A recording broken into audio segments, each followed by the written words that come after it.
Այլ խոսացողները այնտեղ թողնեն այնտեղ։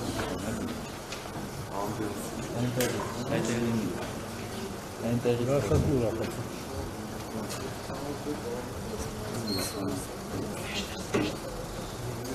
Անի ջան հետ էլի։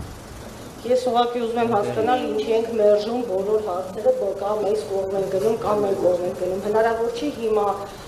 ամեն մեկի իր կարողությունների շրջանակում առաջարկի մի քանի աշխատանքային խումբ կազմվի, վերցնեն որոշակի պատասխանատվություն, որոշակի գործողություններ, որոնք պիտի արեն եւ բոլոր կողմերով բազմակողմանիորեն աշխատեն։ Օրինակ, մի խումբ աշխատի այն հարցերի շուրջ, որով համաձայնության կա այս պահին, որպեսզի այս նստաշրջանը չկորի եւ լրագրողները մասնակցեն, կարողանան գործունեություն ծավալել։ Երկրորդ, նախկին բոլոր խնդիրների հետ կապված միջադեպերի, որոնք եղել են, սկսվեն դատական գործընթացներ եւ ընդհանրապես նոր նախագծի սահմանափակումների վերաբերյալ օրինականության գնահատման վերաբերյալ որոշում կայացվի արդեն դատական համակարգում։ Մյուսը անել ակցիաներ բոլոր ուղղություններով, որպեսզի միջազգային կառույցների ուշադրությունը գրավել իշխանության, եւ երրորդը մեկ այլ աշխատանքային խումբ իրավապաշտպանների մասնակցությամբ, որոնք եւ գործող օրենքը կվերանայեն, կգնահատեն եւ մյուս կողմից էլ բոլոր նոր օրենքները, նախագծերը, որոնք ներկայացվելու են, մենք նախապես քննարկենք եւ մեր ձայնի իրավունքը ունենանք որոշում կայացրած կարողանանք հանդես գալ տվյալ որոշումների վերաբերյալ, այսինքն նորից նույն մուտք գործող օրենքներ չլինեն, որ էլի ամեն անգամ վերադառնանք եւ ասենք, բայ եկեք այս մի օրենքի հետ կապված մի միջոցառում անենք եւ այլ, այսինքն ի սկզբանե ունենանք խումբ, որը վերանայելու է, գնահատելու է, համաձայնության գալու ենք նոր դրանց մասին որոշումներ են կայացվելու, ընդունվելու եւ այլն։ Որովհետև եթե մենք սենց թողնենք, մենք ամեն օր մի հարցի մասին կխոսենք, ոչ մի բան էլ չենք անի։ Իրականում եկեք խմբեր կազմակերպենք, ժամանակացույց դնենք եւ հանձնարարականներ տանք, որ խումբը ինչով է զբաղվելու, որպեսզի իրոք ռեզուլտատ լինի։ Կալություն, ես ընդհանրապես մի արձանագրում անեմ, ընդհանրապես ցանկացած օրենք, ցանկացած սահմանափակում, երբ որ իրականացվում է, ավանդույթի ուժով, օրենքի ուժով պետք է իրականացվեն հանրային լսումներ եւ շահագրգիռ կողմերը պետք է իրենց տեսակետը արտահայտեն եւ այդ տեսակետը հաշվի առնելով պետք է կայացվեն որոշումներ, այսինքն մենք հատուկ խումբ չպիտի ձևավորենք, որ իրենք սկսեն աշխատել, դա պիտի նախապես արվեր, ինչը չի արվել եւ այս քննարկումը հենց դրա արդյունք է, որ մենք արձանագրենք, որ լրագրողական համայնքը լսելի չի եղել եւ հիմա հետին թվով, այսպես ասած, մենք մեր խոսքն ենք ասում եւ պահանջում ենք վերանայել այն, ինչ որ այսօր իրականացվել է։ Հիմա եթե կան առաջարկներ, եկեք առաջարկների կետերը մատնանշենք, խնդրում եմ ամեն ելույթ ունեցող շատ հայկիր, մեկ րոպե իր առաջարկը անի, ամփոփենք առաջարկները եւ հասկանանք, որ այսօրվա քննարկումը ինչ պտուղներ տվեց։ Առաջարկները մենք արդեն հնչեցրել ենք այն ժամանակ, երբ որ խումբը ստեղծվեց։ Առաջին քայլը մենք առաջարկում էինք ակցիա իրականացնել, որը քիչ թե շատ ստացվեց, ակցիա իրականացրեցինք։ Երկրորդ քայլը սա էր, կարող եք համարել ողջույնության ստացված։ Երրորդը մենք պիտի մարդու իրավունքների պաշտպանի հետ հանդիպեինք, որովհետև ես որքանով որ գիտեմ, մարդու իրավունքների պաշտպանը կարող է նաև լինել վարչական դատարան, եւ եթե մարդու իրավունքների պաշտպանը այս քայլը արեց, դա մեզ համար շատ կարևոր քայլ կլինի, պիտի հասկանանք, որ այնտեղ պատասխանը ամբողջական չէ, եւ ինչքան հասկացա, կազմակերպություններից մեկը արդեն իսկ դիմում է վարչական դատարան, պետք է հասկանանք, որ մասով է դիմումը նշեք, գուցե ընդլայնված լինի, ընդհանուր դիմենք, այսպես։ Եթե դեռևս ներկայացված չէ, գուցե ընդհանուր դիմենք, մենք էլ միանանք եւ անպայման հարցը տակ պահելու համար մենք պիտի ակցիաներ իրականացնենք ու շատ կարեւոր է որ իմ գործընկերներից մեկը ով մի քանի հոգով այսպես մի քանի լրագրողներ կարողացել էին Ալեն Սիմոնյանի հետ այս հարցով հանդիպել եւ հետո մեր գործընկերներից մի քանիսը նաև նշեցին, որ հստակ արտահայտ կար, որ այդ խնդիրը գալիս է Նիկոլ Փաշինյանից, եւ եթե նաև ուղիղ Նիկոլ Փաշինյանից, ապա մենք պետք է մեր ձայնը բարձրացնենք նաև ոչ միայն ազգային ժողովում, այլև կառավարությունում, եւ մեր կառավարություն հավաքված գործընկերները այս հարցում կարող են մեզ օգնել։ Որպես արձագանք, հիմա տեսեք, ես ուզում եմ ձեզ հիշեցնել, ես հարցը պատասխանիչ ֆորմատով Նիկոլ Փաշինյանին ասացի, որ լրագրողներ ուզում են հանդիպել ձեզ հետ այս հարցով, բայց նա 0 ռեակցիա տվեց եւ որևէ արձագանք չտվեց ձեր հանդիպման առաջարկին ի պատասխան, այնպես որ սա, այսինքն այդ քայլն անելուց ի նկատի ունեցեք նրա այդ վերաբերմունքը, խնդրեմ պարոն Յանիսյան, այդ դատական հայցի հետ կապված բացառապես։ Շնորհակալ եմ, մենք հայցադիմումը, որը պատրաստվել է, ասեմ հստակության համար, մի հայցադիմով արդեն վարչական դատարան վիճարկել ենք օգոստոս 11-ին ուղիղ եթերը կանգնեցնելու ազգային ժողովի նախագահի հրահանգը։ Դա բայց առանձին պատմություն է, էլի։ Մեկ այլ հայցադիմում, որը այսօր կամ վաղը կմուտքագրվի, պլանավորվում է մուտքագրել,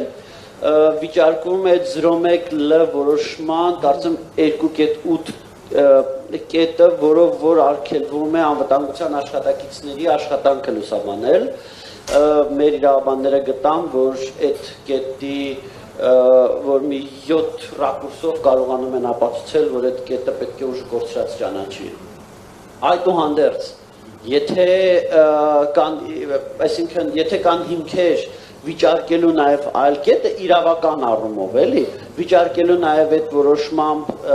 տրված այլ սահմանափակումներ, լրիվ պատրաստ ենք քննարկելու, մեծացնելու հայցը, կարանք վաղը չմուտքագրենք, չգիտեմ, 2 օրից մուտքագրենք Խորհրդի որոշումը օրինակ հենց սահմանափակումների վերաբերյալ, որ պետք է այդ դրույթը ընդհանրապես առողջինչ ճանաչվի, այսինքն չէ նշանակում այգում իրականացնել աշխատանք, հիմա ամառ է, գուցե այգում հաճելի է, բայց մի քանի ամսից ձմեռ է, այգում ինչպես է հավատարմագրված լրագրողը իրականացնելու իր մասնագիտական պարտականություն, այդ դրույթը ընդհանրապես պետք է չեղարկվի։ Տեսեք, տրամաբանական առումով բոլորս տեսնում ենք, որ տրամաբանական է, որ այդ դրույթը պետք է տրամաբանության տեսանկյունից, ժողովրդավարության տեսանկյունից, բայց հարցը այն է, թե որքանով ենք մենք կարողանում դա վարչական դատարանում հիմնավորել։ Նորից եմ ասում, եթե կարողանում ենք, ես մանրամասն տեղյակ չեմ էլի ինքերին, որոնցով որ մենք գնում ենք դատարան, եւ ես առաջարկում եմ նաեւ Տիկին Թովմասյան, դուք ասեցիք ինչ որ օրենքների հետ կապված հակասություններ կա, միգուցե մեր իրավաբանները ձեր իրավաբանների հետ խոսեն եւ ինչ որ բաներ տեսնեն, որ միջև այդ չեն նկատել եւ վիճարկվող հարցերի շրջանակը լայնացվի։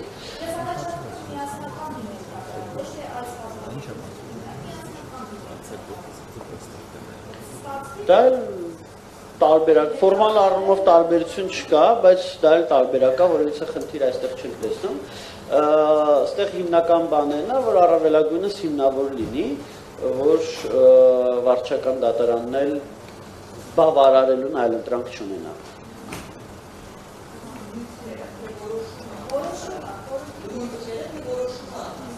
Չէ, այդ որոշմամբ հազար ու մի ուրիշ բան է կարգավորվում, որը կապ չունի։ Այդ որոշման կոնկրետ նորմերի մասն է խոսքը։ Խոսքը 01 L որոշման մասին է 2019։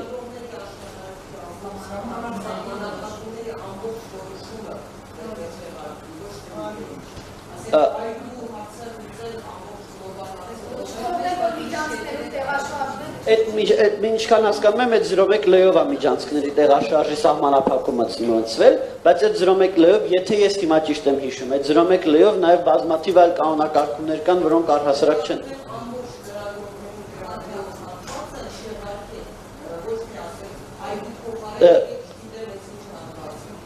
Նորից եմ ասում,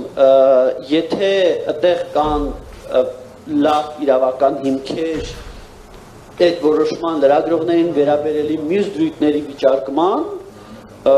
լայնացնենք հայցը, լայնացնենք։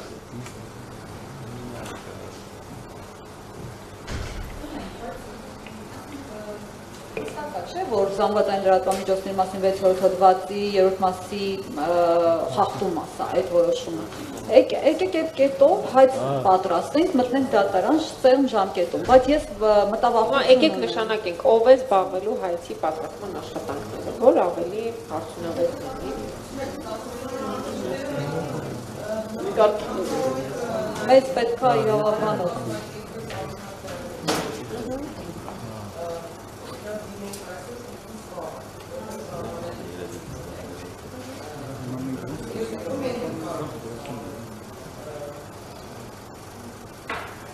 Մի խոսքով որպես այսօրվա հանդիպման ամփոփիչ արձանագրում մենք հայտարարում ենք, որ պետք է չեղարկվի լրագրողների տեղաշարժի սահմանափակման բոլոր դրույթները պետք է չեղարկվեն, որևէ բան ընդունելի չի խորհրդի որոշմամբ,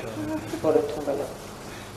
Ես այս առումով մի բան ասեմ ներեցեք Տիկին Սերանյան,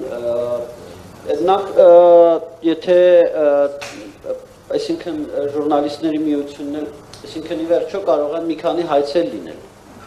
Եթե ժուրնալիստների միությունը օրինակ մեզ չի վստահում, խնդիր չկա, մի հայցով մենք գնանք, մի հայցով ընդհանրապես իրար չխանգարի, այսինքն դա իրար չխանգարի, մեկ, եւ երկրորդը ուղղակի հաշվի առնելով Հայաստանում վարչական դատարանի ծանրաբեռնվածությունը, վարչական դատարանի գործերի քննությունը, մենք եկեք ինքներս մեզ հույս չտանք, որ դա շուտ լուծվող հարց է։ Այդ վեճը վարչական դատարանում տևելու է լավագույն, այդ ամենալավագույն սցենարում մի կես տարի, ամենալավագույն սցենարում։ Նենց որ եւ այդ ամբողջ ընթացքում այդ սահմանափակումները գործելու են, եթե ուրիշ ոչինչ չփոխվի։ Եվ դրա համար, եթե մենք ուզում ենք, որպեսզի այդ սահմանափակումները վերածվեն օր առաջ, իսկ մենք ենթադրում ենք բոլորս էլ ուզում ենք, մենք պետք է նաեւ քննարկենք այլ քայլեր այս ուղղությամբ։ Պարոն Լեոնտյան, քանի որ ժուրնալիստների միությունը բավական շատ ակտիվ աշխատում են նաև լրատվամիջոցների հետ, ոչ միայն կազմակերպությունների, այլ հենց բուն լրատվամիջոցների հետ, հիմա կապ չունի դուք կառաջարկեք կազմակերպենք, ի վերջո նայելու ենք, կարող մեր առաջարկները նշել։ Դա այդքան կարևոր չի, բայց քանի որ լրատվամիջոցների հետ շատ ամենօրյա համարյա աշխատանք է կատարվում, կարող են հաստատել խմբագիրները բազմաթիվ հարցերով մենք կարող ենք նաև ներկայացնել, միացնել։ Պարզ է, որ դա ժամանակ է պահանջելու 6 ամիս եւ կարող է ավելի, որովհետեւ տեսնում ենք ինչ կարևորության գործեր ինչքան են ձգվում։ Դրա համար ես ասացի, որ զուգահեռ գործողություններ պլանավորել, բողոքի ակցիաներ, հանդիպում եւ միջազգային կառույցների հետ եւ մարդու իրավունքների պաշտպանի հետ, որովհետեւ սպասվում են իմ տեղեկություններով դեռևս չհրապարակեմ նոր նախագծեր են սպասվում։ Ժորժ, սա ոչ վերջինն է, ոչ միակն է։ Անեն, որովհետև եթե Նիկոլ Փաշինյանը մենք չենք ուզում, ասենք հանդիպման պատրաստ չի, մենք իր ուշադրությունը գրավելու բազմաթիվ ձևերն են։ Իրեն ժամանակի մոտ էին ինքնուրույն լավ հիշեցրեց, ունավոր ճայթուններով բանով ուշադրություն են գրավել ազգային ժողովային վերոչը, հենց այդ սխալցակումներով բանով։ Հիմա մենք կարող ենք նմանատիպ ինչ-որ բաներով իր ուշադրությունը, եթե դա է իր համար ընդունելի չափանիշը, որ իր ուշադրությունը գրավել, մենք կարող ենք այդպիսի ինչ-որ ակցիաներով գրավել իր ուշադրությունը, շատ քիչ մարդ միացավ։ Բողոքի ակցիաների հետ կապված մենք խնդիր ունենք, քանի որ լայն հասարակության կողմից լրատվողներն այսօր շատ քիչ թիրախավորված են, որ երբեք նման կերպ չեն թիրախավորված եղել եւ նաեւ այստեղ խնդիր կա, ընկալման խնդիր կա։ Եթե մենք ապրենք միջնադարում, ես մոնիթորինգ եմ անցկացրել կոնկրետ լրագրողների սահմանափակումների հետ վերաբերյալ մարդկանց տրամադրությունները ու եթե միջնադարում ապրենք, մեզ հաստատ խարույկի վրա կայրել։ Այսինքն այստեղ էլ մենք խնդիր ունենք անելու, սա լուրջ եմ ասում, իրոք հասարակությունը մեզ շատ վատ է վերաբերվում այսօր ու պետք է հասկանալ ինչ է։ Հասարակության լայն շրջանն է ու սա բացառապես իշխանության, չէ, սա բացառապես իշխանության ձեռքբերումն է, նրանք հասել են նրան, որ մեր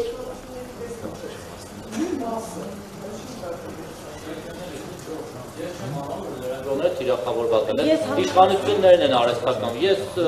իշխանությունների ոչ հաճելի լրագրող եմ, փողոցով քայլում եմ, բազմաթիվ հիասթափական գնահատականներ են արժանանում։ Տարբեր անծանոթ մարդկանց ընթերցողների կողմից եւ ինքս շատ լրագրողներ։ Բայց ցանկացած լրատվականի տակ մեկնաբանությունների դաշտում Ես առաջարկում եմ ամփոփել իրանց 1980 պետք չի վերացնել իրանց վեքերը եւ պետք չի մենք ինքներս մեզ խաբենք։ Այո, դա տխուր իրականություն է, որը կա եւ այդ տխուր իրականությունը հերքելը ինչ որ առումով ինքնախաբեություն է եւ մենք չենք կարողանա այդ խնդիրը լուծել, քանի չընդունենք այդ խնդիրը։ Այո, լայն հանրությունը լրագրողներին չի սիրում։ Մենք կարանք դրա համար մեղադրենք A սուբյեկտներին, B սուբյեկտներին, բայց այդ տխուր իրականությունը կա եւ այդ տխուր իրականության հետ մենք պետք է, այսպես ասած, դիլ անենք, հասկանանք ոնց ենք մենք այդ խնդիրը լուծում։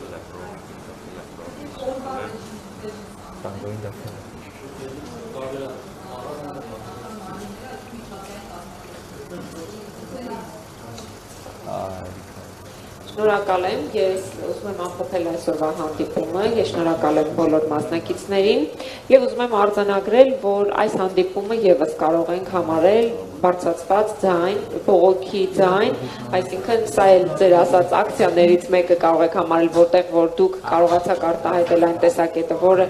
արտահայտելու իրավունքից զրկված եք եղել խորհրդարանի ղեկավարության կողմից, այդ հնարավորությունը ձեզ չի տրվել եւ հիմա մենք հետին թվով ուղղեցինք այդ սխալը խորհրդանում, ցավոք սրտի իշխանության ներկայացուցիչները որևէ մեկը չներկայացավ այս հանդիպմանը, ինչը եւս վերաբերմունք է եւ այնուամենայնիվ ես որպես արձանագրում կասեմ, որ ամփոփ մի արձանագրություն կազմենք, թե ինչ պահանջներ հնչեցին եւ ինչ առաջարկություններ կան, դա կլինի հրապարակային փաստաթուղթ, կհրապարակենք, որ ինչ քննարկվեց հանձնաժողովում, ինչ պահանջներ ներկայացվեցին եւ հուսանք, որ ականջալուր կլինեն։ Եթե ոչ, արդեն դուք ազատ եք ձեր մնացած ակցիաները եւ գործողությունները պլանավորելիս։ Շնորհակալ եմ այսօրվա համար։